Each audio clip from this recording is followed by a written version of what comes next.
want, what you want. Come on. What you want.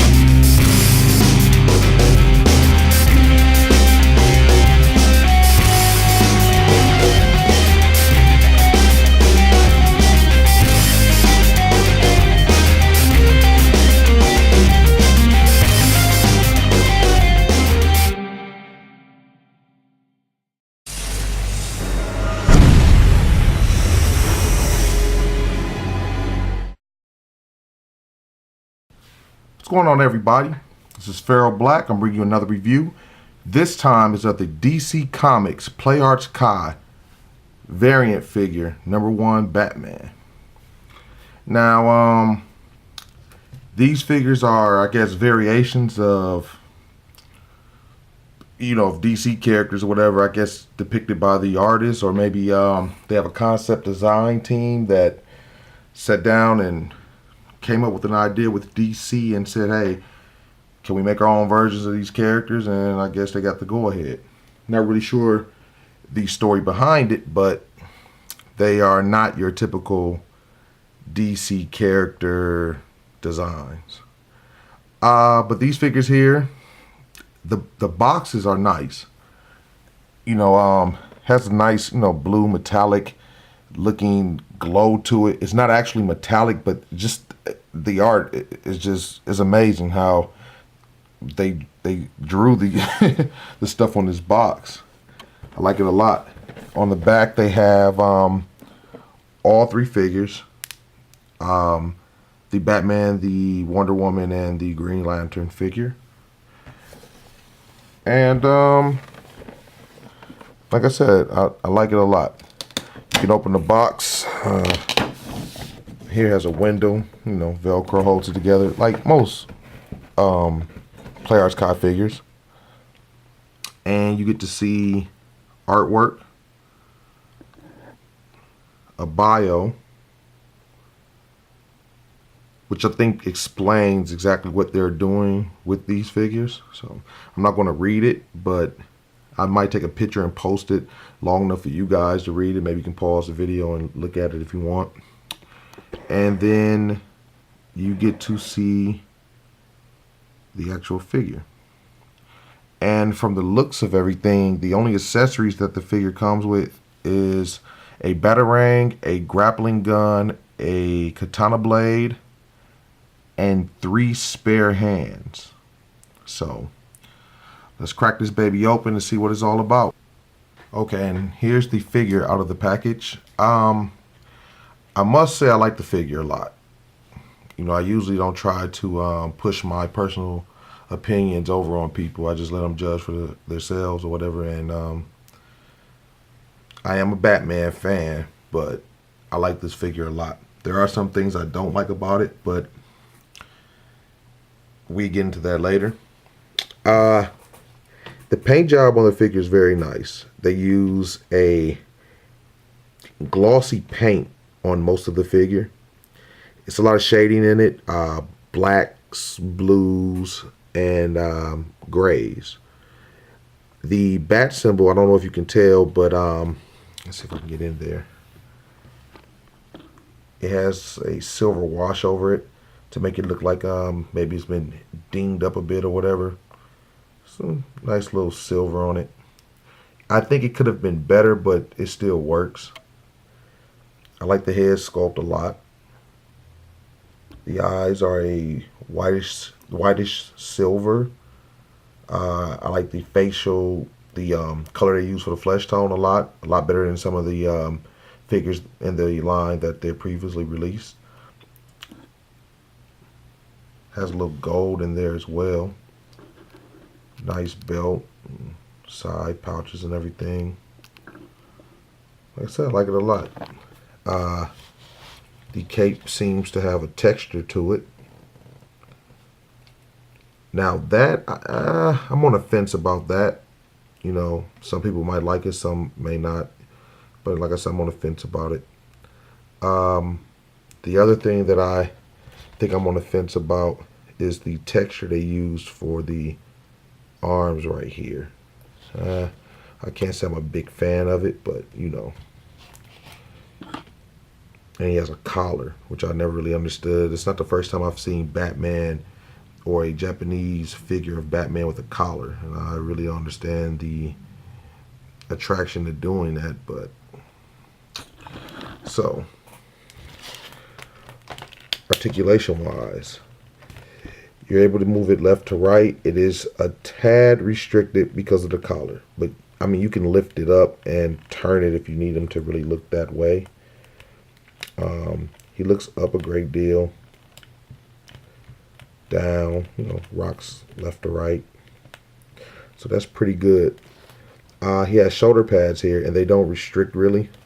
You're able to get the arms out to about right there. So he also has a joint here that allows you to move the arm forward and backwards right there. Up and down movement. He has a top bicep swivel. Works pretty good, especially in conjunction with the other articulation. So clicky joints for the elbow. It's a ball there. You can turn the ball at either point if you choose. You want to get the arm to bend about there. He has ball jointed wrists. They turn. They go in and out. Or if you want to turn the ball joint upward, you know, you get that articulation to, you know, just manipulate it around. Has an ab crunch. Now the ab crunch works going down a great bit. Back out some. Goes down. I don't know if you guys can tell, but it's pretty decent. Now going up, it really doesn't work that well. He does have a waist joint, and you can turn it around on that. You're gonna have to probably pull it out a little bit and then turn it, but it works okay. He has upward leg movement to about there. He also has outward leg movement to about there. So you can pretty much get him to pose out to about like that. He has a swivel at his top of his thigh as well. If you can see it in there. That turns in there. Mine isn't stuck, but it's just tough to turn it. So I don't really bother with it. Double jointed knees. And he has ankle articulation. You're able to manipulate the ankle joint the same as with the wrist joint. Turn it around on the ball. You're able to slide it back and forth from left to right. And he has no toe articulation except left to right. His cape is articulated. You're able to, they're on ball joints, both sides, they're split in half.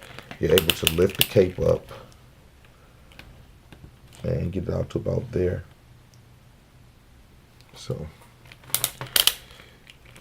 that is pretty much it as far as articulation goes. So I'll get him to stand up. So now, accessory wise, this is his grapple gun. Now this thing is pretty huge. I can't say I'm a fan of it because I mean this thing is just like, I don't even know where the hell he would carry it, but it looks nice. I'm guessing that piece here opens up, not on the figure, but I'm guessing like the aesthetics of it. This piece opens up in the front and the grapple comes out. There's nothing working on it at all.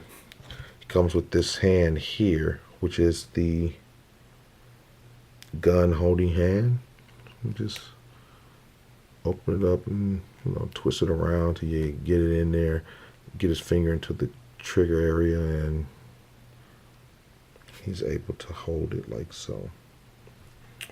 So this is pretty much how it would go. I'll show you some pics of that later. Katana. It's pretty nice as well. It has a gold handle. Nothing special. Don't really think Batman needs a sword, even though I know he knows how to use one. But same hand to hold a katana. Fits fairly well. It's a nice long blade on it. It is the plastic seems a little fragile. It has some flex to it, but I wouldn't go around bending this thing. You might end up breaking it. So wouldn't want you to break your figure or the accessories. And a gold batarang. Now, excuse me.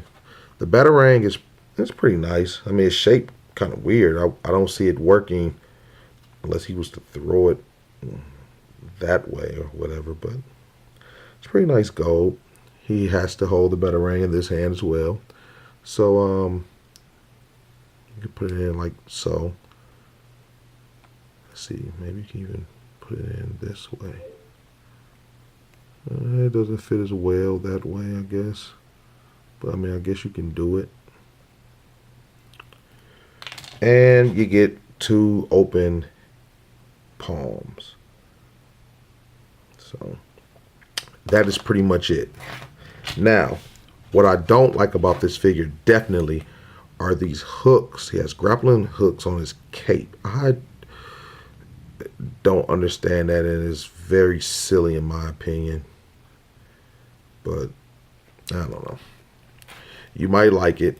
You know, it's just a change. It's just a variation. So you might not like everything about it, but overall, I do like this figure. I'm happy to have him in my Play Arts collection, and I don't see myself getting rid of this actual figure like I've done some of my Play Arts Kai in the past.